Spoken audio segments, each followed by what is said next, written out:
Happy Halloween. I have Majority Leader Echols in this morning and Ted Lasso in for Jason Dunnington. So let's start with what's happening in Washington. You see what's going on. Democrats can't seem to get out of each other's way. You predicted that 4 months ago. But they're looking at how we spend money, how we budget money across the United States. Do you think that sort of analysis is in the future for Oklahoma? Well, Scott, I believe in hope, and I believe in belief. And happy Halloween. I think that right now, some of the biggest problem in D.C. is that nobody can get along. And there's been 2 or 3 different options on the table for us, and especially infrastructure, which would be huge in the state of Oklahoma. Something that we need as a country just so that we can keep up with other countries right now. Democrats need to make sure that they don't throw the baby out with the bathwater. And Republicans need to vote on what comes up so that our country gets the best of what we all need, which is infrastructure and a Congress that works effectively with the leaders that are elected. And some hope. All right, thanks, Ted. All right, but in all seriousness, the budget system up there, the way they tax, Democrats like it, Republicans don't. Well, I have to say our first area of disagreement on the show is I far prefer American football to Lasso football. But as to this question directly, what's going on in Washington, D.C. is an absolute debacle. I mean, if you haven't looked up, I talked about inflation in this show about 5 months ago and was told I was talking too soon. We didn't know it was happening. It's here. Now go look up stagflation, which hasn't happened in this country since the 1970s. The continual printing of money and just flooding it into the economy, we're all going to pay for that. Eventually it has to stop. We are destroying the American economy with what we're doing. We've got to find a way to get inflation under control. And these stimulus plans right now aren't the way to go. All right, we also have an issue about employment and skills for the next century. I saw this week that numbers for Oklahoma colleges are down. What are your thoughts? Well, we've also been talking a lot on this show about what we need to be doing in Oklahoma's colleges and higher ed institutions. We had a report today showing we are actually moving the wrong direction in higher education. Meaning our going to college rate is going down. We've got to rethink what we're doing to get people in post-secondary education. We've got to reprioritize how we're going to do concurrent enrollment. We have some proposals on the table to do that, which frankly the state regents could do right now.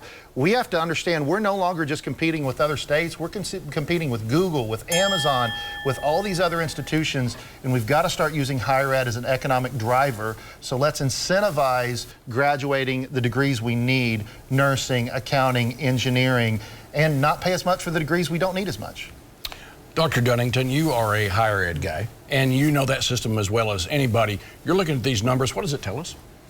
Well, I definitely agree we're going in the wrong direction, but I think if you dig into those numbers a little bit more, you'll see that first-time college attendees is actually going up, and where we're losing people is those that have been in college already for a year or two. If you also look at where those numbers are down, it's our community colleges and it's our regional colleges. Some of the areas where we really need to focus on the type of degrees that will provide the workforce that we need moving forward in the 21st century here in the state of Oklahoma. So while the overall numbers are going in the wrong direction, I think it's important to know, to dig into those numbers a little more. All right, in our next half hour, we're going to be talking about that continuing migraine headache. We'll tell you what that's about, and also a Senate shakeup. Be right back.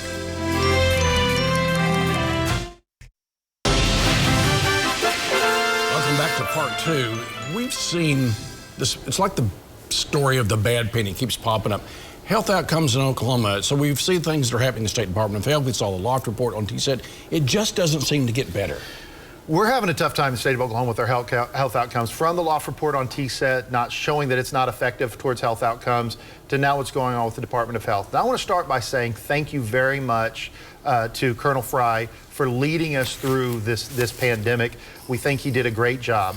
But we have issues in the Department of Health, and they're systemic issues. So the legislature needs to go in and do a couple things next year. Number one, we need to take OMMA, the Oklahoma Medical Marijuana Association, out of the Department of Health. It clearly is having a hard time handling what it needs to handle.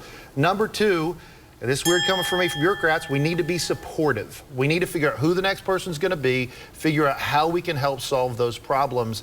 And we need to recognize the Department of Health, it's had a systemic problem, and we need to find a way to change it. Did you try to take OMMA out last time? For 3 straight years. Okay, so we got a little work to do there. Your thoughts about how we just continue to have the same problems over and over and over? Well, I think one of the more frustrating things about this is we're talking a lot about the state health department, those that have come in to try and lead it, those that are leaving. And we're not talking enough about the fact that we still have and still rank at the bottom in most health categories when it comes to health outcomes. We have unhealthy population. That's going to make it increasingly difficult for us to fill jobs in the future. It's going to be increasingly expensive for us to take care of unhealthy citizens. We need to make sure that the leadership that gets put in place at the health department next is up for the task, and we need to get better health outcomes, period. Well, we're spending the money, right? I mean, we're doing that. It just seems like outcomes are not good. All right, let's shift over to the Senate side. There was a big shakeup. I don't know if shakeup's the right word. There were some people moving into new leadership positions in the Senate. Your thoughts? Yeah, there were some new leadership positions announced this week, and I think that they were a home run, in my opinion.